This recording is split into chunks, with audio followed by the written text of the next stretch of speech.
Bon dia i trafegits, com va la vida? Aprofitant que he començat una nova etapa com a professor de secundària i per això les setmanes passades no hi va haver vídeo perquè em vaig estar equilibrant, reajustant a la nova situació, doncs el que comentarem avui, o ho aprofitarem, és tots aquests nous criteris d'avaluació de secundària que hi ha, totes aquestes noves facilitats per passar de curs, aquesta avaluació en què pots passar amb assignatures suspeses, etc. Aquí us poso l'esquema dels nous criteris d'avaluació i com això ha afectat, perquè de fet fins ara ja és difícil repetir, ara cada cop és més complicat que un alumne repeteixi i això ja passava, sobretot a l'ESO, doncs com això afecta el coneixement de la llengua catalana i ho intentarem vincular, ho intentarem lligar amb algunes notícies que han anat apareixent, no? Perquè a mi em sembla que no són tots aspectes que estiguin inconexos, al contrari, em sembla que tenen una bona relació i que hem de fer una mica de reflexió sobre si volem que els alumnes tinguin un bon nivell de llengua o si, per exemple, el tema ortogràfic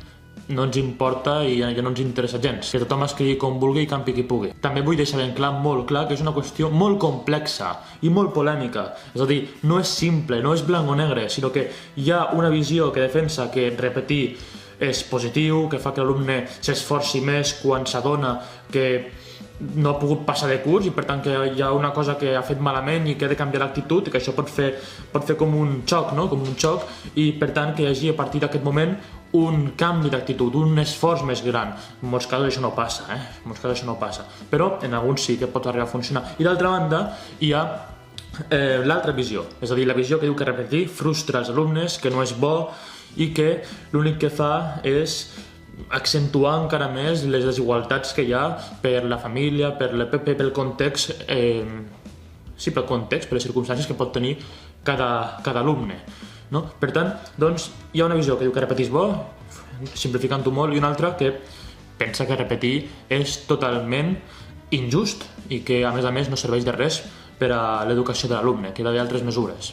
Quin és el meu punt de vista? A mi em sembla que repetir és útil quan no hi ha una actitud d'aprendre, quan no hi ha gens d'esforç i quan els resultats dels exàmens doncs, són inferiors, per exemple, posem per cas al 4. Llavors, si tot això coincideix i hi ha un tant per cent d'alumnes, no? que això els passa, que no estan motivats i pel que sigui, llavors sí, és clar que s'ha d'intentar motivar-los, que se'ls ha d'ajudar, que se'ls ha de donar atenció individualitzada, si cal i si es pot, però si malgrat tota aquesta ajuda l'alumne no vol estudiar i no s'esforça gens ni mica, llavors a mi em sembla que sí que s'ha de repetir i no s'ha de regalar cap títol d'ESO a ningú, al meu parer. Per què, per exemple, pel que fa a la llengua i vinculant-ho?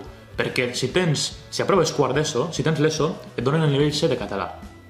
I hi ha molts alumnes de fora dels països catalans que, ostres, per aconseguir el nivell C1 de català s'han d'esforçar molt. Jo he fet classes particulars durant molts anys i ostres, no és fàcil, és un nivell elevat.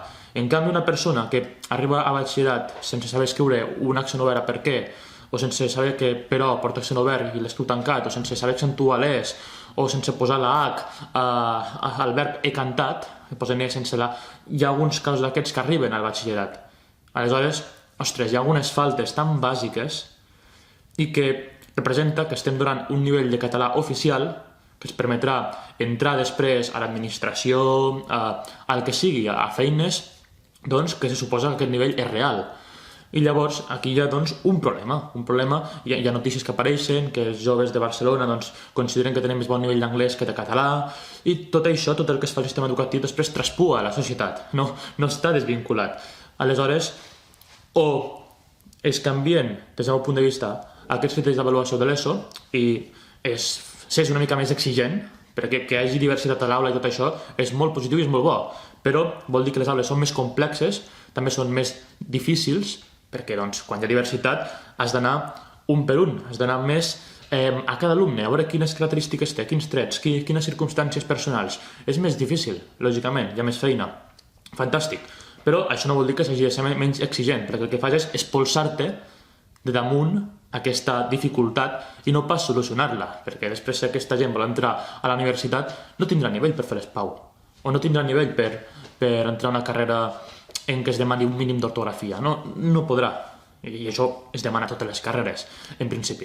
I per a mi no és incompatible, i de fet ha d'anar junt, el ser exigent amb el donar facilitats per aprovar. De fet, si ets molt exigent, també després t'has d'esforçar molt com a professor perquè els alumnes passin doncs, els exàmens i aprenguin i tot donar recursos extra, fer activitats, intenta fer ús de les noves tecnologies per cridar l'atenció, intenta provar de trobar sempre alguns mètodes que siguin més útils, que arribin més als alumnes. I després, doncs, exigir. Però moltes vegades a un alumne de segon d'ESO no li expliquis filosofies de la vida, no li expliquis que això li anirà molt bé per d'aquí 6 anys, perquè viu en el present, és lògic, és l'ESO, és aquesta època de canvi, és aquesta època de les hormones revolucionàries. Llavors, per això a vegades és més útil doncs, marcar que no pas intentar raonar amb un alumne de 13 anys com si en tingués 25, perquè no funciona. D'altra banda, jo soc un pipioli, acabo de començar el món de l'educació, acabo de sortir de l'ou, com aquell que diu, per tant, tot això que us dic és molt entre parèntesis, tinc poca experiència, no és com quan parlo de filologia, no? Que he fet una carrera de 4 anys, que fa anys que estic interessat, al batxillerat ja m'agradaven les humanitats, no, amb això ho estic barrejant tot, no? Però és una opinió del sistema educatiu, és una opinió feta per mi que tinc poca experiència, molt poca, al sistema educatiu públic. Llavors, si algú és docent, si algú és professor, si algú s'hi ha dedicat durant anys o si algú vol donar simplement la seva opinió i els comentaris oberts, jo estaré molt content de saber què n'opineu, o si algú és un alumne també, doncs que opini, que digui el seu punt de vista. M'agradaria molt saber la vostra opinió sobre tot això perquè és un tema molt difícil, és un tema molt interessant, és un tema realment apassionant. Per tant, en el cas de la llengua catalana, com a professor de català, penso que no es pot regalar res, que els alumnes s'ho han de guanyar i que cal que piquin pedra per arribar al nivell que es demana. I això comporta també que el professor s'esforci, que es mani redaccions, que les corregeixi, que faci treballs, que els corregeixi, que faci exàmens, que els corregeixi, no només un examen a final de trimestre ja, sinó, evidentment, tota aquesta elaboració, tot aquest esforç que suposa, doncs, fer feina real als alumnes i no només un examen a final i mentrestant mirar documentals o pel·lícules o anar llegint el llibre. Això també, doncs jo estic d'acord, no? Que el professor té una part important de responsabilitat. Després hi ha la família, que gairebé s'oblida, però també hi ha la família, que també doncs, se suposa que t'han d'haver ensenyat abans d'entrar al batxillerat a aixecar la mà abans de parlar o a callar quan el professor parla, o parlar fluixet, a cau d'orella amb el del costat perquè el professor pugui fer classe. Són coses que se suposa que ja haurien de ser, però que molts cops no hi són ni de bon tros, i ho has d'ensenyar tu, has d'ensenyar a aixecar la mà, i està molt bé tot aquest món de l'educació, però, ostres, no ens expulsem un problema de damunt, que a mi em fa l'efecte que és el que provocarà això, després arribarà la gent a la societat, al món laboral, i no tindrà nivell de català. En les altres llengües suposo que passarà una cosa semblant, però en el cas del català és diferent perquè, a més, ja sabem quina és la situació sociolingüística. És a dir, si no aprenen el català a l'escola, al sistema públic educatiu, hi ha alumnes que no l'aprendran mai. En canvi, el castellà te'l trobes fins i tot a la sopa. Vas a la muntanya i vas a buscar bolets i et trobes una enya allí terra al costat d'un rovelló. El castellà te'l trobes a tot arreu.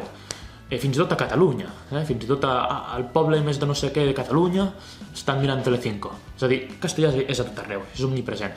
Aleshores, el català té una situació una mica més complexa, encara, si és que pot ser això, dins del sistema educatiu, perquè s'ha de garantir que aquest nivell que es dona a una part important de la població de català, si tractem la llengua amb respecte, s'ha de garantir que aquest nivell és real, i si no, doncs no tenim aquest nivell, com passa amb la llengua anglesa.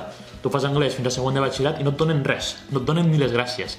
Després t'has d'apuntar a pagar un examen oficial de Cambridge o d'on sigui, o fer-lo a la universitat, i llavors ja et donen un B2, un B1, jo vaig fer el del B2, no, però pots fer el que vulguis. De fet, et solen exigir el B2, malgrat que el sistema educatiu no te l'ha donat. És a dir, el sistema educatiu no t'ha assegurat que tens un B2. Llavors, si tot forma part del mateix sistema educatiu, si es dona un C1 de català, com a mínim s'hauria de donar un B1 o un B2 d'anglès. Una cosa o l'altra, que no pot ser que hi hagi llengües de primera i llengües de segona, o llengües que es regalen els nivells així oficials, com si estéssim regalant o repartint, no ho sé, llaminadures. No pot ser això. Tant de bo us hagi agradat aquest vídeo, espero que sigui un tema que us interessi, i de tant en tant doncs, barrejarem també una mica la docència amb la llengua, perquè em sembla que és molt important. Els alumnes entre 13 o entre 12 i 18 anys són el futur, també són el futur de la llengua, i per aquesta raó és substancial tenir-los ben presents. Salut i força Canut!